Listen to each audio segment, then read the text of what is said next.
teman-teman kita tetap dalam materi pembelajaran bagaimana manfaat menerima bahasa karunia Roh Kudus ya, berbahasa roh. Jadi kegunaan bahasa roh salah satunya adalah eh, untuk kita secara pribadi untuk diri sendiri seperti di 1 Korintus 14 ayat 2 dikatakan siapa yang berkata-kata dengan bahasa roh dia tidak berkata-kata kepada manusia tetapi kepada Allah sebab tidak ada seorang pun yang mengerti bahasanya oleh roh yang mengucapkan hal-hal yang rahasia. Setiap orang percaya telah menerima Roh Kudus, harusnya kita menerima bahasa roh ya. Jadi kita ada beberapa hal yang kita mau jalankan pagi hari ini, bahwa kita sedang berbicara hal-hal yang rahasia, dia berguna untuk membangun diri kita sendiri. Jadi penekanan adalah pagi hari ini berbicara hal-hal yang rahasia. Nah, saya sambungkan dengan firman Tuhan di Kisah Rasul 1:8 dikatakan, tetapi kamu akan menerima kuasa kalau Roh Kudus turun ke atas kamu, dan kamu akan menerima saksiku di Yerusalem dan di seluruh Yudea dan Samaria, bahkan sampai ke ujung bumi. Jadi kita harus mengerti bahwa firman Tuhan itu mengatakan kepada kita bahwa kita saat ini hidup dalam dunia yang kelihatan. Namun sebenarnya kita terhubung dengan dunia yang tidak kelihatan. Dan kita harus mengerti dari dunia kita hidup di dunia kelihatan yang namun terhubung dengan dunia yang tidak kelihatan tuh pintu masuknya ya pintunya adalah iman. Iman iman kita lah ya yang dapat membuka apa yang ada di dunia yang tidak kelihatan ini sehingga bisa dimanifestasikan atau diwujudkan ke dalam dunia yang nyata. Jadi pada saat kita semua menerima baptisan Roh Kudus, dipenuhi Roh Kudus dan mulai berkata-kata dengan bahasa lidah, bahasa roh ya, yang seperti yang kita terus selama setahun lebih kita melakukannya ini, seperti yang diberikan oleh Roh Kudus itu, padahal di sepanjang seluruh kitab di Kisah Rasul pada waktu orang-orang menerima Roh Kudus, mereka selalu secara konsisten akan ada tetap manifestasi dalam hadirat Allah. Saya pertama kali saat menerima berbahasa roh, mungkin atau teman-teman juga merasakan pikiran kita berkata, ini buat saya waktu itu rasanya pikiran jasmani saya yang waktu pertama kali ya, saya merasakan ini aneh nggak ya? Nanti kalau orang dengar kayaknya suara kayak seperti kayak gila apa saya ini, atau orang-orang yang asing di situ. Jangan-jangan aku buang waktu saja. Jadi saat itu kita memerlukan iman untuk tetap konsisten kita berbahasa roh dan percaya bahwa saya sedang masuk dari dunia yang nyata ini ke dunia yang supranatural. Itulah sebab firman Tuhan katakan di Yudas ayat yang 20 bilang begini, berkata untuk kita membangun diri kita atas dasar iman yang paling suci. Jadi hal itu akan membuat kita keluar dari berpikir bernalar secara natural dan membuat diri kita masuk ke dalam alam supranatural berdasarkan iman ya. Bahasa roh adalah salah satu manifestasi yang paling penting ya. Di 1 Korintus 14 ayat 13 sampai 14 firman Tuhan berkata, karena itu siapa yang berkata-kata dengan bahasa roh, ia harus berdoa supaya kepadanya diberikan juga karunia untuk menafsirkannya. Sebab jika aku berdoa dengan bahasa roh, maka rohkulah yang berdoa, tetapi akal budiku tidak turut berdoa. Bila Anda berdoa dalam bahasa roh, roh Anda lah yang berdoa. Bila Anda berbahasa roh, berdoalah agar Anda dapat menafsirkannya, sehingga pengertian Anda menjadi berguna. Nah, hal lain juga yang saya alami adalah bila saya saat berdoa dengan berbahasa roh, orang-orang yang sudah bertahun-tahun yang tidak pernah saya pikirkan, tidak pernah saya nggak terpikirlah saat itu ya, tiba-tiba muncul dalam pikiran saya. Saat itu Tuhan memberitahu saya untuk menghubungi dia, atau saya pernah satu kali saya bilang sama istri saya juga ya, bahwa seringkali Tuhan beritahu untuk memberkati dia. Saya bilang sama istri saya ini kok di hatiku kok tiba-tiba muncul orang ini gitu. Coba kamu hubungi, ada apa toh dia gitu loh. Nah, waktu dihubungi dan pada waktu kita menanyakan bagaimana keadaannya, mereka bilang, oh tumben udah lama sekali nggak ini, udah sekian lama. Tapi pada waktu percakapan begitu lanjut, saya mendengar dari istri saya waktu menyampaikan ngobrol-ngobrol, tiba-tiba kita mengerti bahwa mereka sedang bergumul secara finansial. Dan saat itu Tuhan mau kami berdua ini tuh dipakai untuk apa? Untuk menjadi jawaban atas doa dan pergumulan mereka gitu loh. Dan hal itu terjadi bukan sekali-sekali, berulang-ulang kali. Dan jadi pada waktu kita mau merespon apa yang Roh Kudus katakan saat kita berdoa berbahasa roh, ya itu akan memberikan satu kemampuan, kekuatan ya, mampu melewati apa melampaui semua kemampuan mental kita. Roh saya saat itu mengatakan bahwa segala sesuatu, bahwa kita sebenarnya telah memiliki yang namanya pikiran Kristus. Di 1 Korintus 2 ayat 16 dikatakan, ternyata berdoa untuk orang lain dengan cara yang tidak dapat kita lakukan melalui pengertian fisik kita, kemampuan secara alami kita. Nah, ada satu kesaksian yang lain saya mau sampaikan pada waktu belum lama kami baru kembali dari Maluku ya.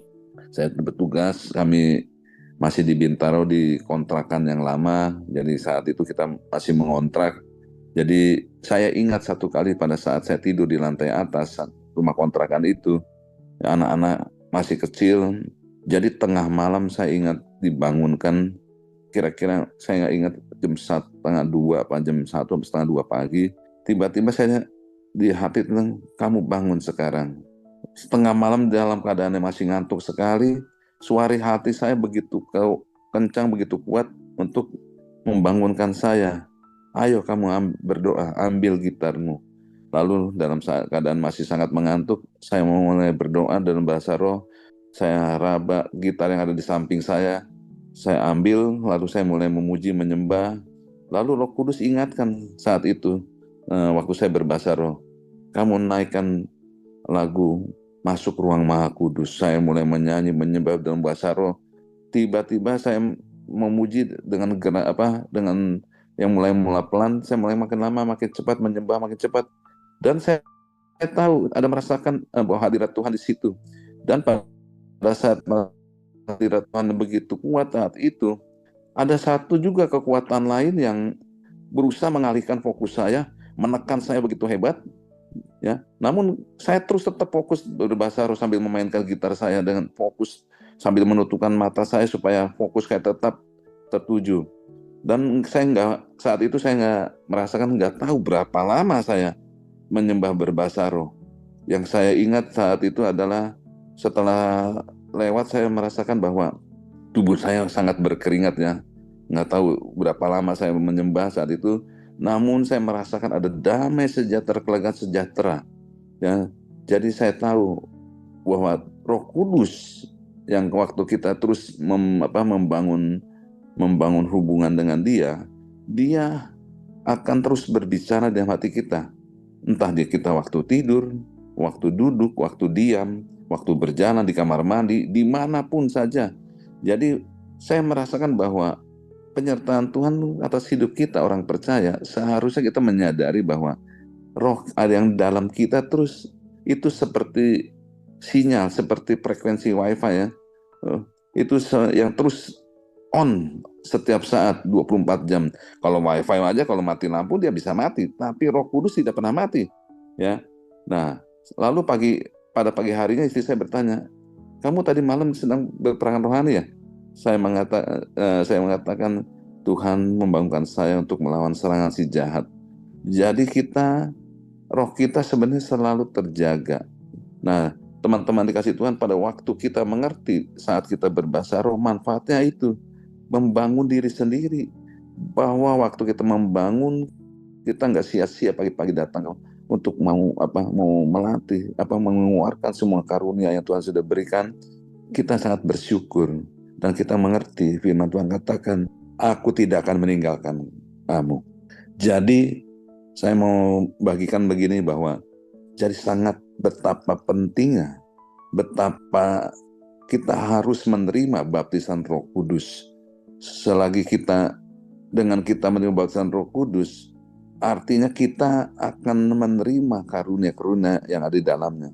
Artinya kita menerima akses yang Tuhan berikan setelah kita lahir baru, yang kita menerima Yesus Kristus selamat, dan waktu kita terima akses itu, baptisan Roh Kudus tuh kita akan membuka semua fasilitas Allah. Kalau bahasa sehari-hari itu, kita dapat membuka berangkasnya kerajaan Allah. Janjinya Allah yang begitu banyak, ribuan janji Tuhan atas hidup kita, ya, dengan segala fasilitasnya bagi kita orang percaya. Makanya Yeremia 29 ayat 11 katakan bahwa rancangan Tuhan atas hidup kita yang penuh harapan, damai sejahtera, bukan kecelakaan itu, dan penuh harapan itu seperti apa? Kalau kelihatan masih nggak jelas, bahwa segala berkat rohani telah Tuhan sediakan, berikan bagi kita, telah diberikan. Tapi sahabat ini, kok fasilitasnya belum nyampe ke rekening saya, belum nyampe ke dompet saya? Minta aksesnya, karena dengan kita menerima baptisan Roh Kudus, kita menerima akses itu. Kalau teman-teman masih ada yang belum, nanti minta didoakan untuk bisa menerima akses.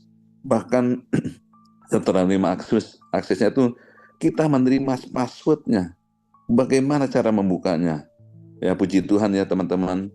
Efesus 1 ayat 3 dikatakan sekali lagi, terpujilah Allah Bapa Tuhan kita Yesus Kristus, yang di dalam Kristus Yesus telah mengaruniakan kepada kita segala berkat rohani di dalam sorga. Wow ya, luar biasa. Segala berkat berarti kita boleh membayangkan apa tuh segala tuh. Ya, segala yang kita miliki ya terbatas, tapi segala Allah yang miliki, termasuk yang Allah ciptakan dunia ini, itu segala milik Allah. Kita bisa menikmati semua kebaikan Tuhan. Kita bisa menikmati semua anugerah Tuhan, termasuk kalau yang kita sehari-hari cuma tahunya kita menerima keselamatan, menerima kesembuhan. Padahal banyak. Semua kutuk sakit penyakit sudah ditanggung. Semua kutuk kemiskinan, kutuk kebodohan, semua apapun yang selama ini dunia berusaha menarik kita ke dalamnya, namun semua itu telah dibayar lunas, dan itu menjadi milik kita, warga kerajaan Allah. Teman-teman, sampai di sini pembelajaran kita pagi hari ini. Kita bersyukur. Saya mau menyampaikan untuk teman-teman yang belum, sekali lagi, mari minta dengan satu kerinduan. Dan waktu setelah menerima baptisan Roh Kudus, terus akses yang sudah diberikan itu manfaatkan sampai apa yang dijanjikan, apa yang Tuhan sudah sediakan, kita bisa menikmatinya. Bahkan kita bisa memeliharanya sampai kita nanti kembali pulang kepada Bapa.